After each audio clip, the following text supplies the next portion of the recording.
Blog Talk Radio.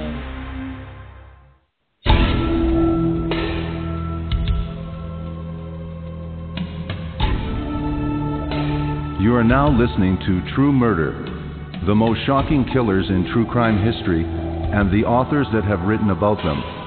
Gacy, Bundy, Dahmer, The Night Stalker, BTK. Every week, another fascinating author talking about the most shocking and infamous killers in true crime history. True Murder, with your host, journalist and author, Dan Zupansky.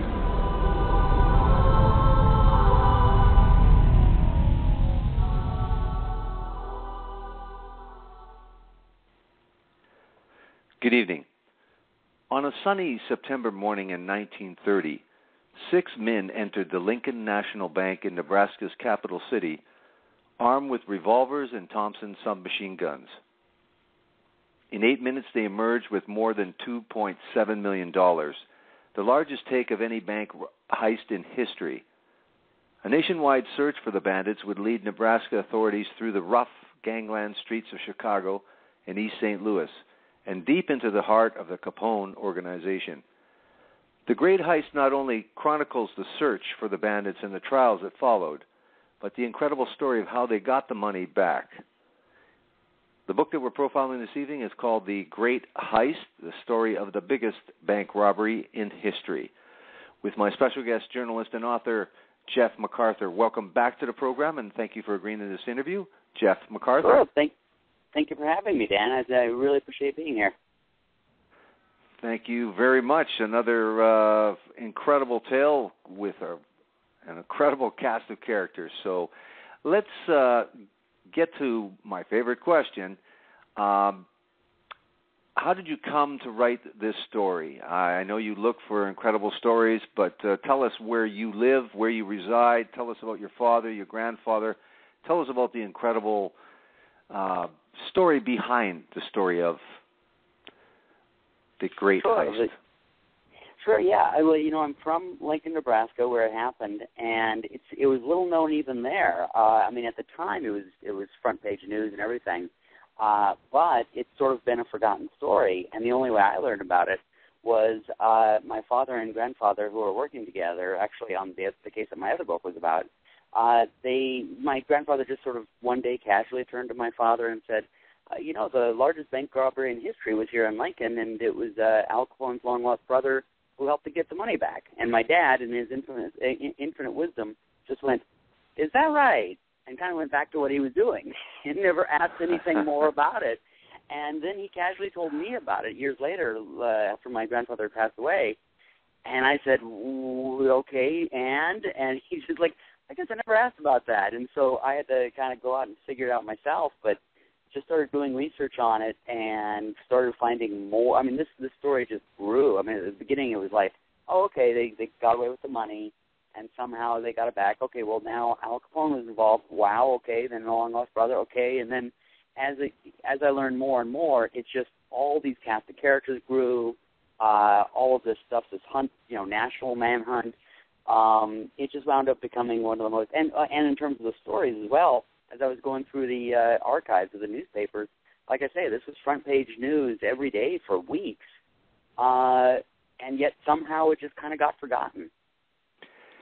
Now, it's also interesting, too, is your grandfather, that you have to piece together likely what happened and where your father got the information from, or your grandfather got the information from. You know where your father got the information from, where likely your grandfather got the information from, and you uncover a guy named Max Toll. Yeah. So tell us about Max Toll. All right. Well, he was probably the most colorful character in legal history you could imagine. He basically ran gambling rackets in Lancaster County. While being the county attorney, he became the county attorney, or he was voted in there, because he had been a quarterback in the Nebraska football team, which that is kind of like a religion in Nebraska. And he became captain. He became the quarterback by getting himself in. He just basically, while the coach wasn't watching, he substituted himself in, threw a winning pass, and then when he ran for office, they all wanted him So he becomes county attorney, and like was the office itself was like a major gambling den. He would go down to the racetracks all the time. He even ordered some gamecocks to be shot sent up from Mexico, but he didn't tell the secretary. So when they came in, to do the cockfighting out of town, and so when they came in, she thought they were for dinner to bribe senators. So she sent them to have slaughtered. He had spent thousands of dollars on them, and she sent them off to be made into that night's dinner. That's and that kind of gives it kind of gives you the idea of what kind of person he was. I mean, he ran the place by, and he basically became friends with anybody who was graduating from law school. He was there immediately supporting them, helping them sort of find places to get work, which really was helpful to a lot of people. But then, of course, it's kind of that whole, I did you a favor, now you do me a favor, and he really got a hold over the entire county. Now, what was the initial story that you heard, and the character that your father or your grandfather had spoken of? What was that kernel of information that set you on your way? That really was that catalyst. You said, "Okay, I've looked at this. This is an incredible story. Now I have this." What was the original inspiration? It was basically, it was partly the bank robbery, just the fact that it was a bank robbery, but also, even more than anything, it was that long-lost brother aspect. When I heard about that, I just went, well, now that is a heck of a story. There's got to be something in there. And that's what I really, in fact, I actually mostly was researching his life, the long-lost brother of Al Capone. But the more I did research on that, the more the bank robbery kept coming up, and I just had to learn more and more about it. What's the brother's name? Richard Hart. His original name is Vincenzo Capone, and he left the family when they lived in New York. He ran away at about the age of 16. And lived this incredible life. I mean, he was a decorated soldier in World War I, helped chase Pancho Villa in Mexico. He wound up becoming a prohibition officer in Nebraska and continued to dress like a cowboy, even though nobody else was, rode a horse, had 2 6-shooters at his side, and was one of the most successful prohibition officers in the entire country. But he had changed his name basically after he ran away from home. He changed it a couple of times, settling on Richard Hart, and that's what his family knew him as. That's what the people of town knew him as, and he was famous before Al. But so when Al then became famous, all he knew was there's this lawman sort of in his way named Richard Hart, having no idea it was his brother. Wow. So and Richard was just doing his thing separate from him, and then they kind of clashed at this bank robbery. Now, what I found most interesting, too, is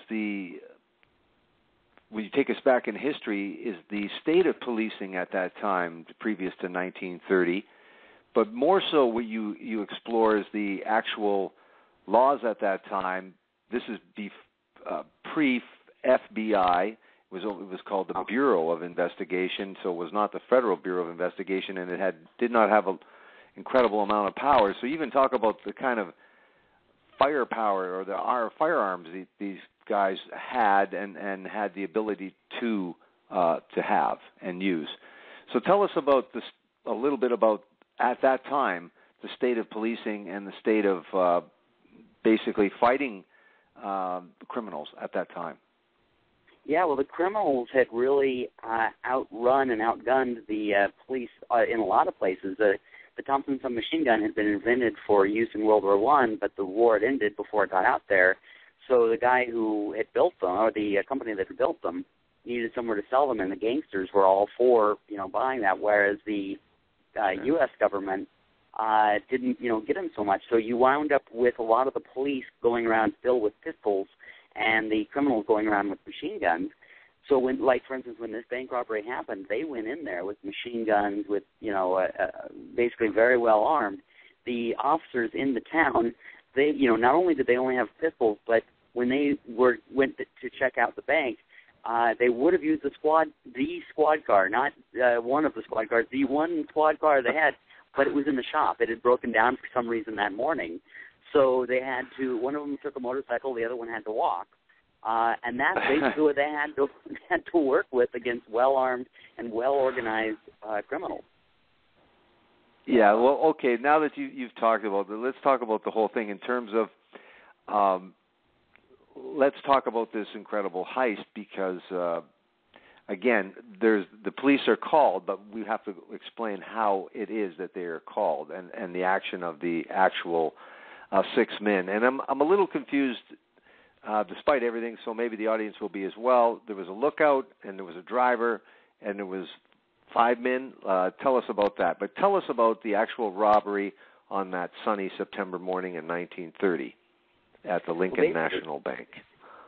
The bank had basically just opened, and this car just pulled up, and one stayed as the driver, and another one jumped out of the car. Well, actually, the other 5 jumped out of the car. One of them stayed outside and watched, basically as the lookout out of the corner. The other 4 ran inside. Now, the one that was outside, it might have actually seemed confusing because the one outside kind of kept peeking in, so sometimes it was 5, sometimes it was 4 inside. But basically, that was the way it worked out. And they were so well organized. Clearly, somebody had scoped the place out, and they knew where everything was, and they knew what they needed, et cetera, et cetera. When they got to the vault, the guy who was supposed to be there with the key or the combination, the records weren't quite certain. But anyway, the person who could actually get him into the vault was out. I've learned since the publication of the book, he was actually across the street having coffee and saw the whole thing, but sort of stayed away. What was it? So they weren't going to be able to get in the vault, but someone hadn't turned the time lock on, so they were able to open it and get in. And when they got out, it was sort of a fluke. There was $2.7 million worth of cash and securities in there, negotiable bonds and non-negotiable bonds. And so they got in the car, zipped away, and literally kind of disappeared into thin air. Nebraska tried shutting down the borders and all the bridges, et cetera, out of town or out of the state, but they couldn't see them, they couldn't find them. Somehow they had just kind of gotten away. So then it became like this whole national search, and without an FBI, it was much more difficult because now you're having to work with different. You just have the states, the individual police departments in each state, or sheriff's offices. So what we're saying, too, is that the Federal Bureau of Investigation, which was then just a Bureau of Investigation, didn't have the power to intervene on something like this, you say, unless there is evidence of an inside job. So let's go back just a little bit to the behavior of these gentlemen, because this is quite unusual. We're talking about 1930 here. Maybe it's not unusual, but that's the thing. Maybe we'll talk about that. The occurrence, the prevalence of these type of bank robberies, maybe not exactly like this, but bank robberies in general in a place like Lincoln. But these guys went in there with suits, no masks. Like you said, it almost seemed military precision. They really knew what they were doing, and they were in and out in 8 minutes. The thing is with this, they knew the layout of the bank, and they also knew that this gentleman's name that he would have the access or the code for the vault itself. So they knew that. But they grabbed another woman. She said, listen, this guy is not in. They lied, at least. If he was across the street having a coffee, they said he was not there that day. Yeah, apparently they thought he was further away. But anyway, sorry, go ahead. Well, I found interesting is that they threatened her. They said, somebody said, we should kill this woman because she said she didn't have the code. So tell us a little bit more about that. And then the idea that witnesses thought that this car was a cop car, that there was a siren. Right. They used a siren later. So tell us about their entrance, their exit. This is not typical. And this is...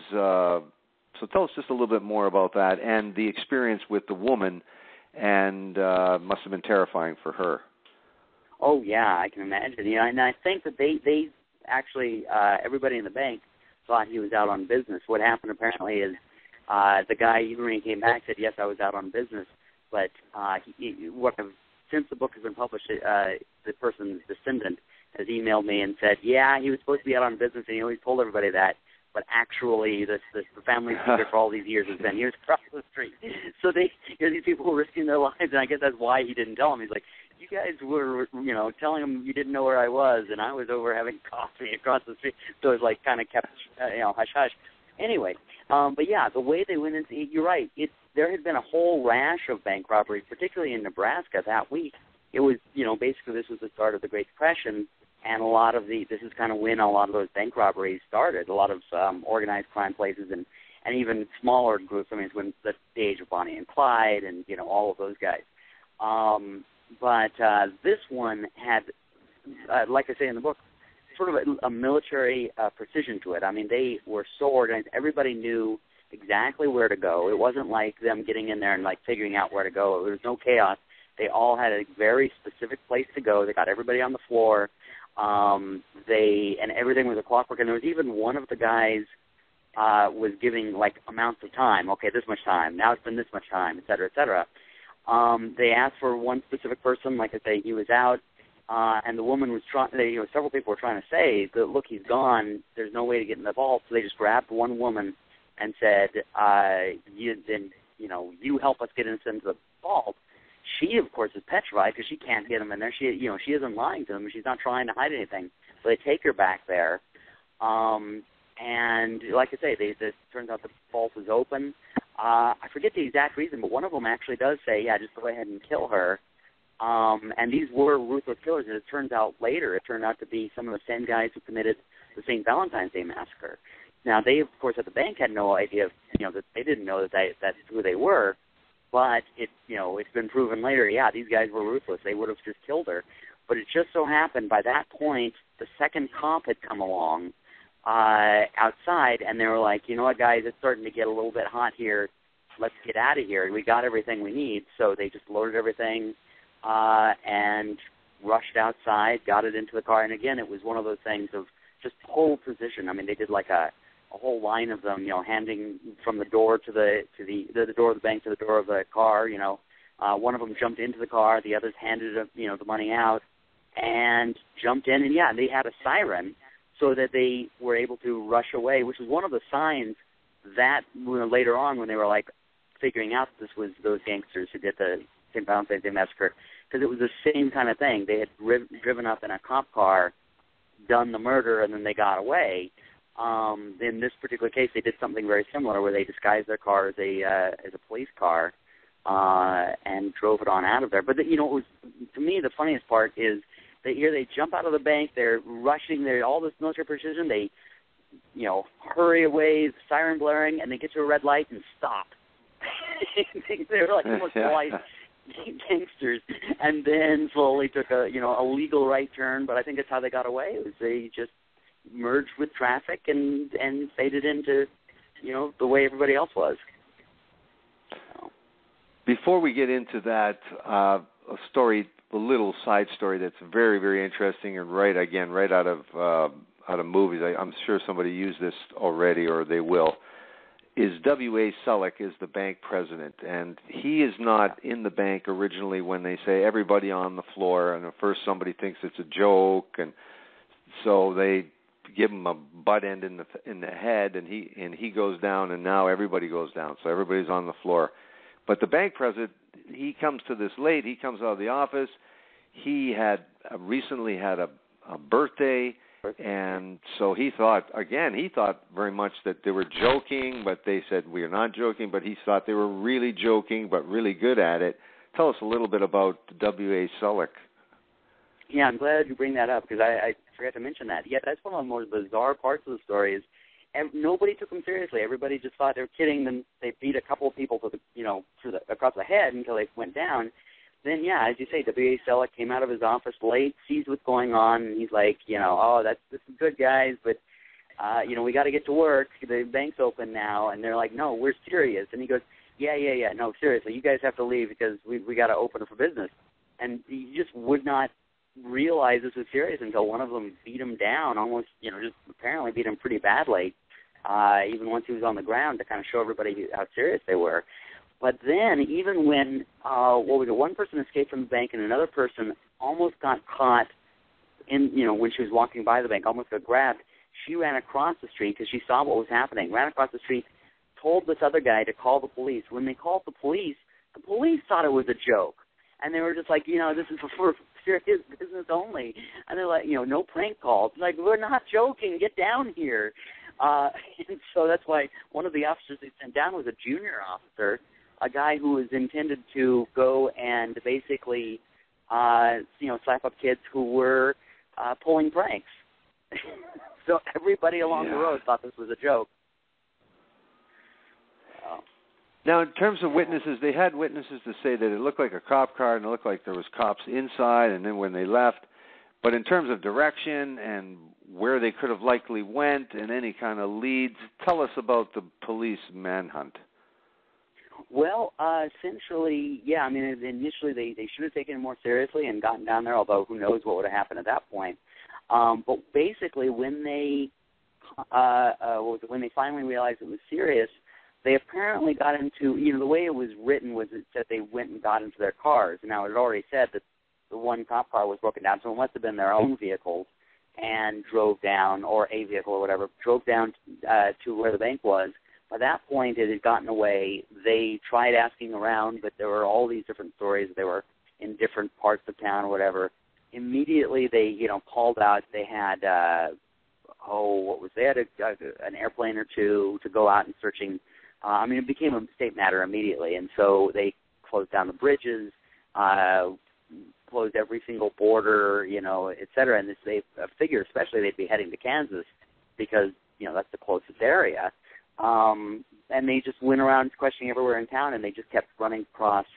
They ran across a couple people who seemed pretty credible, but looking back, now that we know how it was done, it can't have been the case. But like somebody who saw someone with a machine gun, and kind of complimented on it and say, "Hey, nice gun," and the guy said I can't remember what it was. He said some smart aleck remark in return.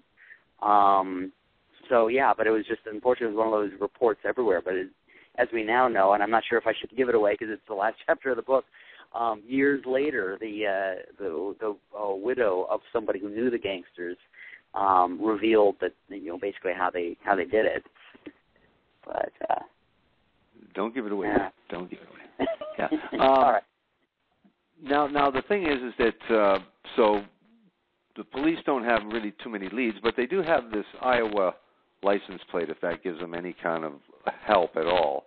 But tell us how the investigation proceeds and who comes into the picture. You introduce this sheriff. He becomes the state sheriff when Prohibition, they do a restructuring of policing. So tell us about Sheriff Condit, and tell us a little bit about how the police proceed with this case. Yeah, Sheriff Condit takes over, and he really, he's one of these people who's very much on the ball. He had not been there at the beginning when it happened. In fact, the Lincoln chief of police got fired over it, but Condit immediately started. He essentially started. He basically organized the initial let's block out everything and try to, stop them from getting away. But once it became clear, okay, well now they've gotten away. Well, first of all, actually, quick background on Condit. He's actually a pretty interesting character as well. Unfortunately, I wasn't able to find. I wanted to find out more about this guy, but the little amount that I found on his past, he had been somebody who was very, very dedicated to the point where at one point he was taking a prisoner somewhere, and the prisoner tried to commit suicide by jumping in front of a train. He had saved the prisoner by jumping out and pushing him away. Got hit by the train himself, lost his leg. But still, and actually he went away from the force for a while, but then he came back to it and was one of the better, sheriffs that the state had, even in his condition. And one of the things that he did was he really he believed in having connections and utilizing those connections, and he had a lot in these different states. And so once he started on this investigation, he immediately just started writing to everybody, including the Bureau of Investigation, where what is his name now? I can't think of it. Who's now infamous for Edgar Hoover. Thank you. Edgar Hoover was now there, and he was writing to him and trying to get information. Hoover kind of essentially said, "Well, if you can find out that somebody that it was an inside job, that somebody in the bank was part of this, then we can get involved." And now at that point, Condit, had he been shady, he could have tried to kind of put the finger on somebody, because there was some incompetence there. Somebody had left the vault door open, and that really does end up looking like it was an inside job. But to his credit, he really investigated thoroughly and found that, and people for years, decades after that, were standing up for them saying, no, we really believe it was an accident, because there's just nobody there who either A, was the type of person to do it, and B, ever showed any having profited from it. You know, you'd think that at least years later, maybe they'd show up with like a really nice house or whatever, but so it apparently was not, and he didn't try to put the finger on any of them or whatever.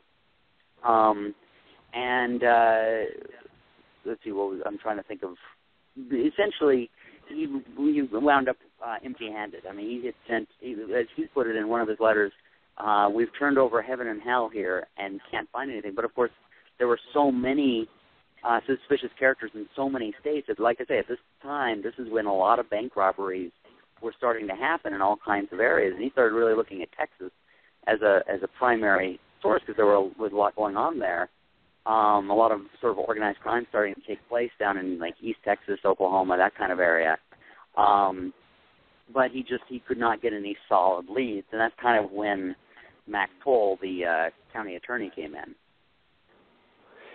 What was, though, officially, what did they determine with, obviously nothing conclusively, but how did they reconcile the idea that they knew the guy's name that had access to the vault, and they seemed to know the layout of the entire bank? And that's why they could do it in such a short order, and they knew that there was a fair amount of money available there, too. So, well, they recognized immediately that it was an inside job in terms of these guys having that information. How could they have had that information? And that was one of the things that really made it very suspicious. Like, okay, well, there must have been somebody involved because, they knew all this information. But they really grew to suspect, and actually the biggest suspicion that they had, and it turned out to be correct, again, years later it was revealed, that essentially they had sent, a few months earlier, I think it was a few months earlier, someone had come along purporting to be in a security, like he ran a security company or whatever, and could make their bank more secure. And so the bank had given this person a tour of everything, and the person had kind of learned the layout from that, and that was the person who then gave the information to the. And they had heard, they basically mentioned this. Heflin suspected. He was like, you know what? I think that's the most likely thing. Even though if he had continued down the road of the inside job, he could have gotten the Bureau of Investigation. He just really believed that was the most likely thing to have happened. And again, sure enough, decades later, we've learned that was indeed the case. It was this other person who would kind of case the joint by saying, "Oh yeah, I'm a security person, and I can do a better job with your security. Show me what you currently have." Which again sounds like it's straight out of a movie, but it's apparently the way it really happened. So how does Condit proceed, and what is the reaction by the media about this? And what I found interesting too is not only the media, but the general mood of the people and why, in terms of reaction to the bank robberies and a bank robbery like this. I found this very surprising. Well, yeah, I mean they were outraged because, of course, there had been several bank robberies already earlier that month in Nebraska, or that week. I mean, in Nebraska, and there were a couple more after that.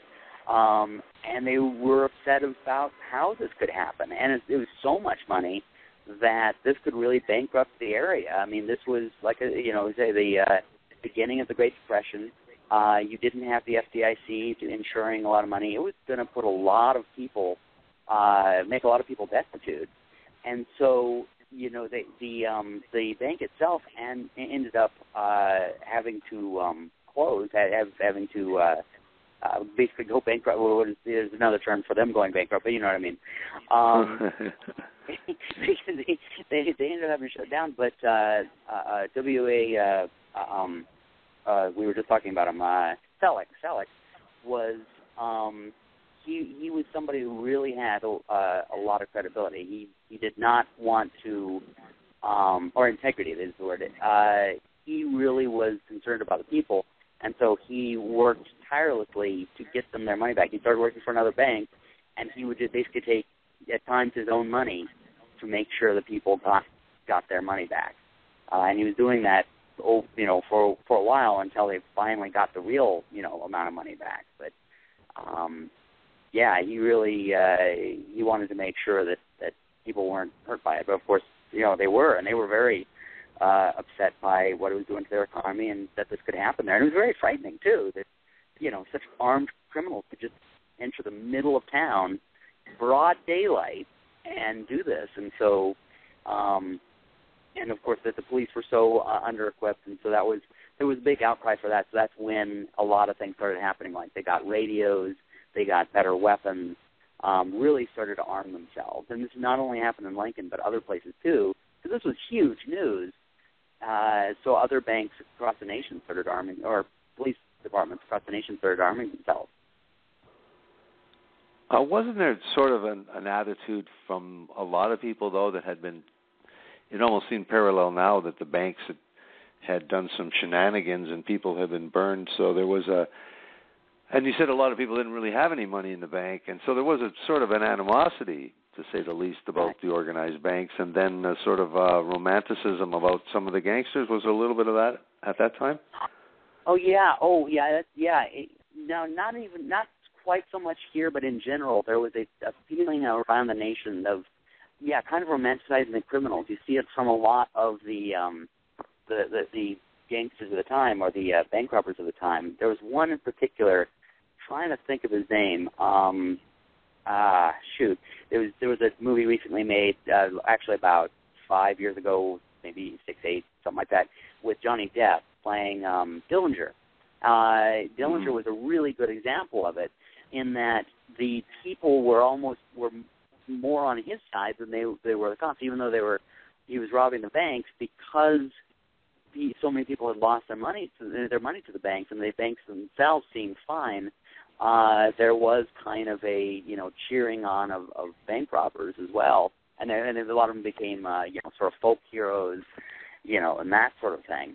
I don't know that would be so much in the case here, but of course you wound up with, because of that heroizing of the criminals sort of in general across, I think that kind of grew more bank robbers, or it spawned more bank robbers, because they're like, hey, people, I can be Pretty Boy Floyd, I can be John Dillinger, I can be Bonnie and Clyde, whose lives were portrayed in these, exciting kind of ways. It was a weird time. That sounds like history repeats itself, though. It sounds like kind of a hip-hop career in the making. I think so. I think that's exactly right. I mean, you see today a lot of resentment for the banks and bankers and that sort of thing. And, they're really, unfortunately, that's kind of been a thing with our culture, where people tend to heroize the troublemakers more than the lawmen. I mean, you don't hear about as many great lawmen in society, even though there have been wonderful ones, but you do hear about those criminals who, hurt people, oddly enough. But it's almost like, well, as long as you're not hurting me, kind of a thing, Mm-hmm. Mm-hmm. Now, getting back to lawmakers and people that made a significant difference, let's get back to the salesman that Condit basically concludes that must have been sort of an advanced scout for the gangsters. So what does he do from that point? I guess that's his first foothold. He says, listen, this is the evidence I have. What does he do in response to that? What does his research lead him to? Yeah, he isn't really able to do a lot with the person who had sort of been the scout kind of person, because that person's sort of gone and they don't really know where. But the eyewitnesses did manage to identify the person who had been the lookout, because he had been out there in broad daylight, right in the middle, so he was easily seen. And several people, including one of the cops who came up very close to him, had a face-to-face conversation with him, identified him as Fred, quote-unquote, Killer Burke. His nickname was Killer, basically, to give you an idea of what kind of person he was. And he was believed, and it's been since somewhat semi-verified, or at least there's a strong belief that he was one of the major organizers of, like I said, the St. Valentine's Day Massacre. And So, once that, but they, whether he was definitely involved in that or not, they knew he was a gangster out of Chicago. They knew that he had involvement there and East St. Louis and basically these hives of criminal activity or of organized crime. And so once he figured that out, he knew that was the route to sort of start taking. About this time is when Max Toll kind of took over the investigation. I was kind of surprised. I guess the reason is because because to me, I would have expected the sheriff to continue on, and he did sort of continue to help with the investigation. But about the time that they figured out it was Fred Burke, that's about when Condit started taking a back seat, and Max Toll, the county attorney, started taking the front seat. And I don't know if that's because Toll just simply said, I'm taking over, or if that's sort of a natural thing of that time. Once it goes across state lines, maybe it's more the county attorney who takes over. I'm not 100% certain. I was never able to figure that out. But, yeah, at that point, then we start sort of finding out, some of these criminals there. And he really wanted to go after Fred Burke. But then that becomes a whole other story. Should I start going into that? Well, lead us into that, because that's important. That's the response, basically. Exactly. Yeah, that's the trail. Essentially, he starts, essentially trying to figure out how to, to make sure that it is him, and that they can basically build a case against him, etc. Of course, meanwhile, they don't really know where he is. A lot of these criminals, they've got, an entire organization keeping them hidden. And he had been actually hiding at that time anyway. He had not really been doing a lot of jobs because, again, of the St. Valentine's Day Massacre. It keeps coming back to that. After that, he and a lot of them had been, hiding out and doing coming out only to do bank robberies and then hiding again. And there's this whole long, colorful story about where it turned out he was essentially hiding out in a small town. He'd gotten married under an assumed name, and everybody in this town thinks he's this upstanding citizen, completely different guy, except for one guy who was like this total conspiracy theorist who kept saying, no, he's Fred Burke, and nobody believed him. Because this is the guy who normally, you'd see him around town, and, in today's world, he'd be wearing tinfoil on his head. He's like the total conspiracy theorist, believes in every, conspiracy out there. But then he just happened to be right, and nobody believed him for a long time until after a while the police were like, wait a second, I think that is him. So he finally gets caught by the police out there, but by that point he's murdered a cop that's out there. He's also done all these other gangland things. There are so many states that want him for all of these bigger crimes that Max Toll is not able to get him. And at that point, Toll kind of realizes, these guys were so big, once they're caught, there's no way I'm going to be able to get them. That means I can't bring them to justice. I don't look like the hero. This winds up being an unsolved case, and the people of Nebraska blame me, and they won't vote me in next time. And of course, to Max Toll, that's everything. For him, it isn't even the morality aspect. It's how can I keep myself reelected? So he kind of gives up on going after the real guys, and he finds out that there are these gangsters in East St. Louis who are going to be grabbed, basically for some questioning or whatever. Anyway, and so he goes there to just sort of frame them. And they are bank robbers, and they are criminals, but he knows they are not these criminals. And I forgot to mention also, one of the reasons he wanted to catch people like Burke or someone, from there, was to kind of then figure out who else did it. If he could catch one person, of course, as an officer, then you can start making deals to get everybody else. But if he can't even charge them with anything, then he can't use any leverage. So he goes after these other people who might know the real criminals, but he knows they're not.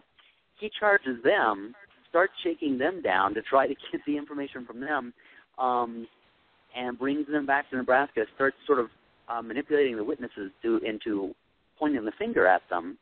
And they're, all along, he knows that he even admits to them, I know you're not guilty of this, but I need to find the real criminals, so I need you to help me find them, or you're going to go to jail so that I look good. Meanwhile, I'm sorry? Oh, I just said, wow, that's, you don't get that kind of candid. That's pretty candid, I would say. He really, Max Toll is just one of those, one of the guys who's, he basically was the law version of Al Capone in Nebraska, because he kind of had his whole network and everybody kind of around him, but he was willing to do whatever it took to do what or just basically to stay in power. Meanwhile, the assistant U.S. attorney, now the U.S. attorney would be involved in this, but the assistant U.S. attorney, Robert Van Pelt, just happened to have an office in the building of the bank that was robbed, and so he's in charge. He's helping with this. He is he's working with Mac Toll. Mac Toll's the one who's actually in charge of the investigation, but Van Pelt is really uncomfortable with the way things are going because he's got a guy with a lot of integrity. He's somebody who I want to catch the real criminals, et cetera, et cetera. So when he sees what Toll is doing, Toll isn't quite telling him, I know these guys are innocent, but Van Pelt can tell that they aren't the real criminal. So he continues an investigation, and he kind of goes away for a while because he figured out it's somewhere in Missouri. He gets on this lead. Somebody's sister, he starts following that lead, et cetera, et cetera. And his, of course, is a very slow investigation that he's following up, whereas Mac Toll is, really on it. Or I shouldn't say on it, but he's things are moving with him because he's now getting them on charges. The court case is starting.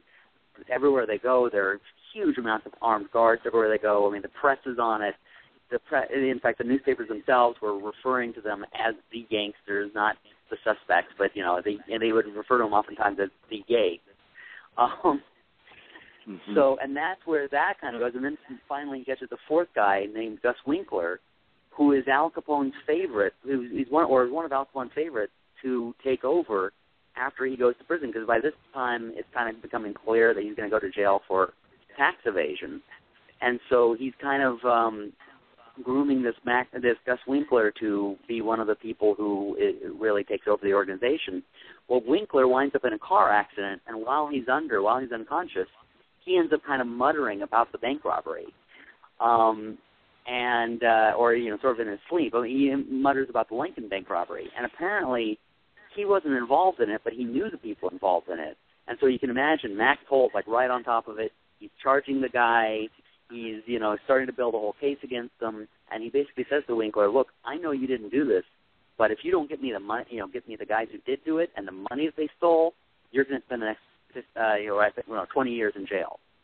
And so that now Winkler is involved in trying to get his money back.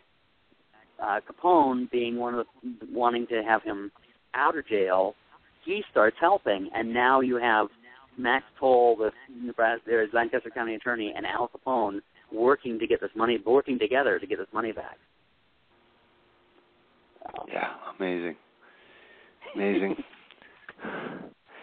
So how does those what is there any snags to this negotiation?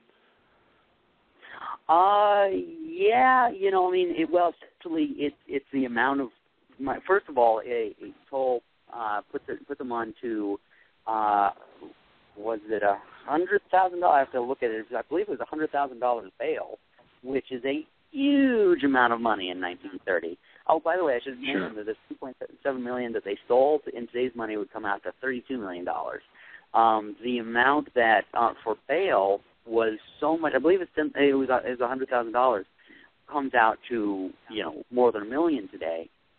And this is right when Capone is on trial, and he's, he needs the money himself for, his various things, and he's, this is not the time when he really wants to be bothered, but he does it because he wants this guy out of jail, and he knows that this needs to happen. He gets the guy gets out, and he knows the guys who have the money. Now remember, it's all negotiable bonds, so Winkler has to go to them. They're all like, okay, we'll sell it to you, but for this larger amount, because none of them like Winkler because he's the teacher's favorite kind of thing. And Winkler doesn't have that kind of money, so he once again needs it from Capone. Capone's not sure if he wants to get any more involved in this because he kind of needs some money himself. That's when his long-lost brother steps in and goes, yeah, you're going to do this because you agreed to stay out of my territory and your boys entered my territory. So anyway, and that's where, Richard Hart comes back. It comes all full circle. He comes back into his life and says, you're going to get his money back. And sure enough, Al did. He made sure that they got the money back and basically saved the economy in Nebraska. Yeah, incredible. Now, how much there was reports of a fair amount of silver. How much silver was in this haul as well? Is that just included? That's just included in the $2.7 million. I think it was just involved. I think there were some of these amounts, and somebody even pointed out to me at one point that it was hard to tell exactly the amounts of this, and I think that was part of the confusion because I was never able to find it either. I was going through everything trying to figure out the exact amounts and everything, but unfortunately, I don't think it said with the silver how much there was. Okay. Unfortunately. So how was this? So how was this money returned? I know under the conditions, but tell us the actual under what circumstances this money was finally returned. That's where the Secret Six comes in, where those people who don't know who the Secret Six were, essentially, they were basically imagine six Batman. There was six really wealthy guys in Chicago who got fed up with organized crime in their city, so they pooled their resources. In fact, one of them was the head of Sears. In fact, was his last name Sears? Anyway, he was in charge of Sears Roebuck, and the others were equally powerful, and they basically pooled their money together to fight crime. And they were called the Secret Six because at the time their names were not revealed. It's since kind of come out which ones they seem to have been. But they had been going after Capone. They had basically financed a bunch of things, including the Untouchables. Elliot Ness was basically one of their guys. In fact, he was a cousin of one of them. Let's see. Oh yeah. So anyway, so they'd been going after him and all that sort of thing. And so when they found out about this going on, they kind of helped in the investigation and helped put pressure on Capone and helped put pressure on some of these other people. So they wound up being the mediators between Capone and Max Toll. Essentially, the organization brought the money to the Secret Six, or they brought the bearer bonds to the Secret Six and whatever cash there was and et cetera, gave it to them, and then they passed it on to Max Toll, who then came back and made up this whole story about how they had left it on a dark alley, street corner in a big bag that he had grabbed it. And, I think part of it was sort of to keep the identity of the Secret Six secret, but also it was just very Max Toll to kind of embellish and create this whole mysterious kind of story. So, what? Of course, he has political aspirations. As a result of this victory for him, what are the political ramifications for him? Well, he got to stay in office for quite a bit longer. Essentially having gotten the money back for people, but it was too late for the bank. The bank had already closed, but the people all got their money back, and the businesses they got their money back, et cetera. So he was kind of praised, and he also had enough money, sort of mysteriously, wound up with enough money to build himself a nice big home. So it's one of those things where it was very clear he had some sort of bribes as well.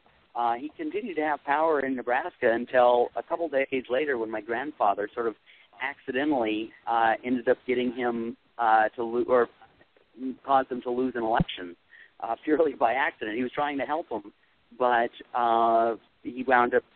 He was trying to. What was it? At one point, Maxwell asked him essentially to run for office because he thought that his opponent's votes would be split between my grandfather and him. But instead, Toll's votes got split between him and my grandfather. Somehow, I don't know how they got associated together, but anyway, and that was how Maxwell finally lost power in Nebraska. Was purely by accident.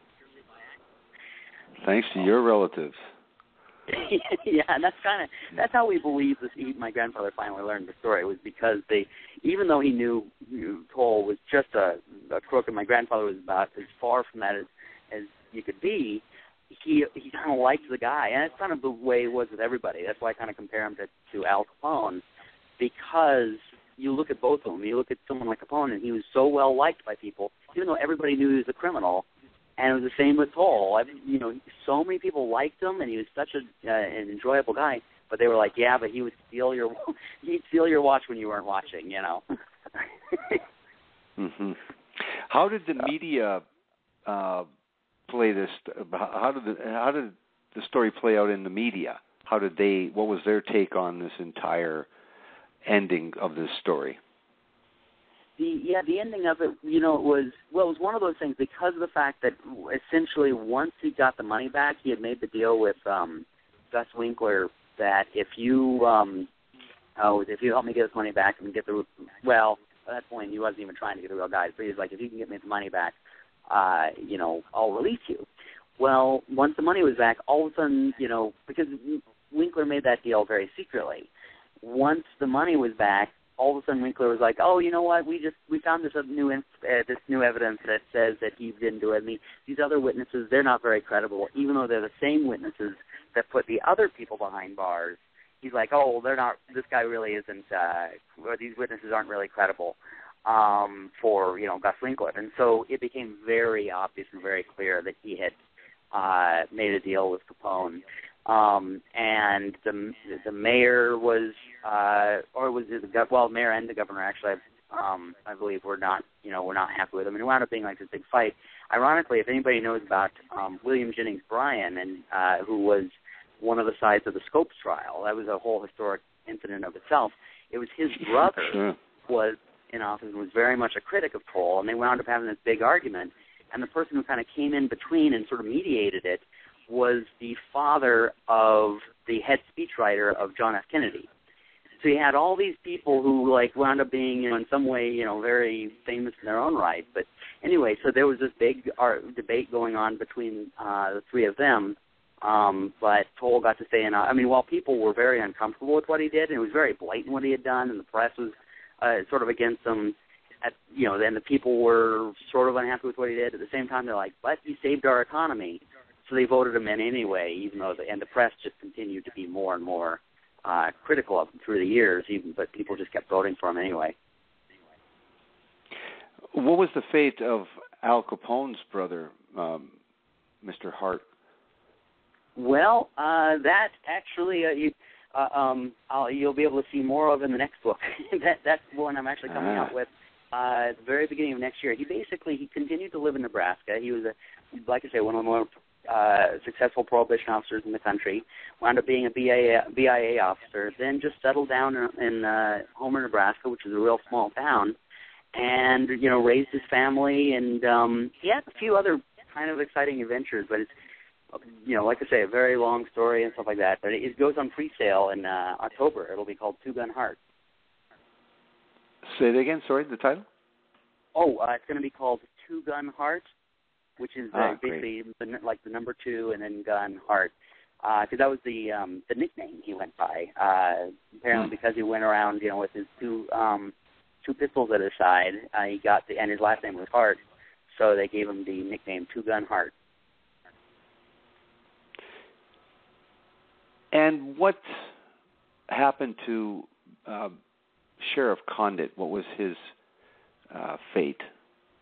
Unfortunately, I was never able to find out. I do know that he was an avid photographer, and he wound up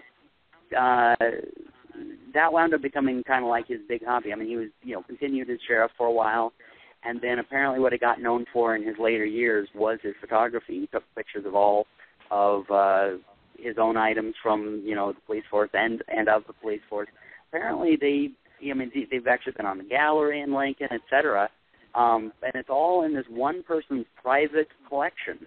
And I tried over and over to get hold of that person so I could find as much as I could. But unfortunately, he wouldn't get back to me. And so I had to get information sort of secondhand. So that's about as much as I know, unfortunately.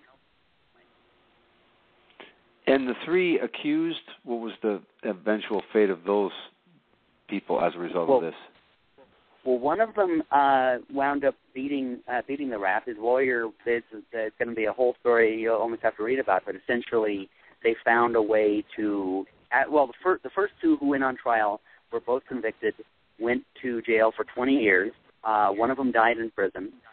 The other one managed to get all the way through and got out of prison, and he would say several times, I probably deserved much worse than what I got, because he was a hitman.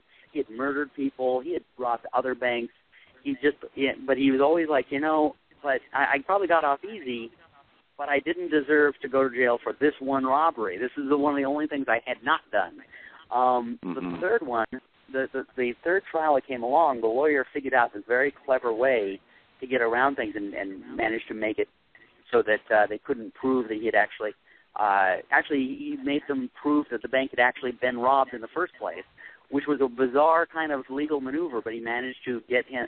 They went through 3 trials, and they were all mistrials, or not mistrials, they were hung juries, until finally Toll just gave up. The guy got off scot-free, and within weeks or maybe a couple of months, he was killed out on the street somewhere. Wow. Just gangland activity. So it's like the other 2 probably survived longer just because they went to prison.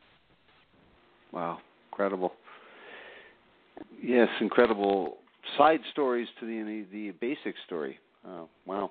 Yeah. What as a result of doing this, I'm sure you come away from it being affected. What was something that really either surprised you or most affected you about covering this story or discovering information that was gained in this story?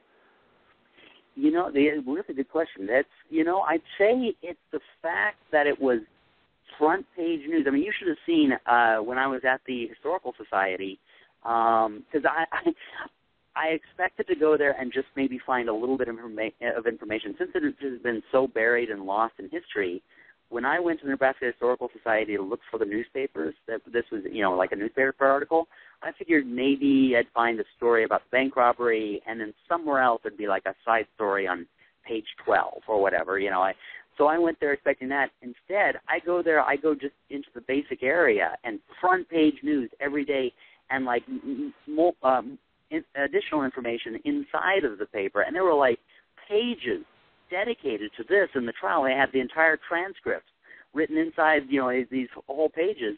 I ended up bringing my mom and dad back the next day because they're really interested in history. I said, if you guys can help me, be my research assistants.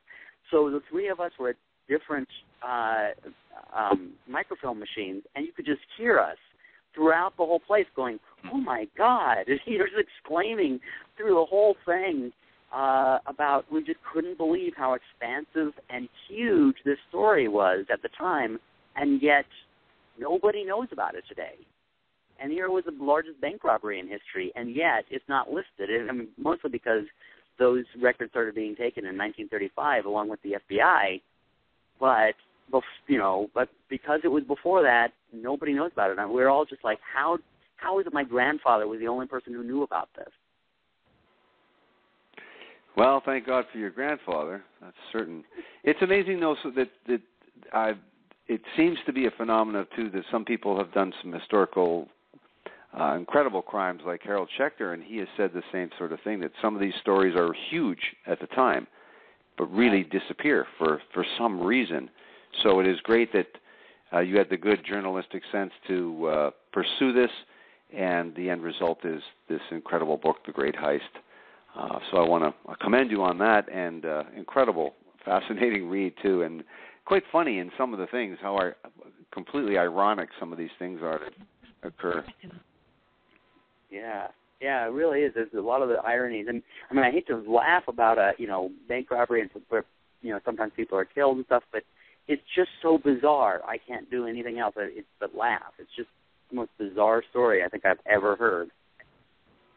Yeah, it's very comic with the president coming out. To me, I thought I laughed out loud at the president coming out and really saying, "Listen, I know this is a joke," because he had the birthday party before that, and yet still claiming, no, and you guys are doing a great job, and so they have to hit him in the face, and then a couple more times till he finally gets the idea, buddy, this ain't a joke. So incredible. Yeah. Exactly. Now, for those that might want to contact you, do they be so inclined after listening to this interview? Do you do the Facebook? Tell us about your website. Tell us about where they might be able to get this book. Tell us a little bit about your contact information, Jeff. All right. Well, I have all my stuff is on bandwagononline.com. All my books, including this one. Of course, you can find it on Amazon, and it's on all the e-readers, Barnes & Noble, et cetera, et cetera. You can even order them from Barnes & Noble stores now. And if you're in certain areas, they actually have them on the shelves. And if anybody wants to, I'm under Jeff McArthur on Facebook, although I know there are a few others. So you go there and you'll find covers of books on there, and that one's me. I also have Bandwagon Books as a Facebook group, so anybody can find me there. That's probably the best way. They just have to look; they can find you. Absolutely. Yeah, exactly. I've tried to make myself as visible as possible. Yeah, you certainly have. And thank you very much for coming on and talking about The Great Heist. Again, another incredible read. It's really a lot of fun, and you dug up another incredible story. Thank you very much. And you have a great evening, Jeff. Thank you. You too, and thank you for having me. Thank you. Good night, Jeff. Take care.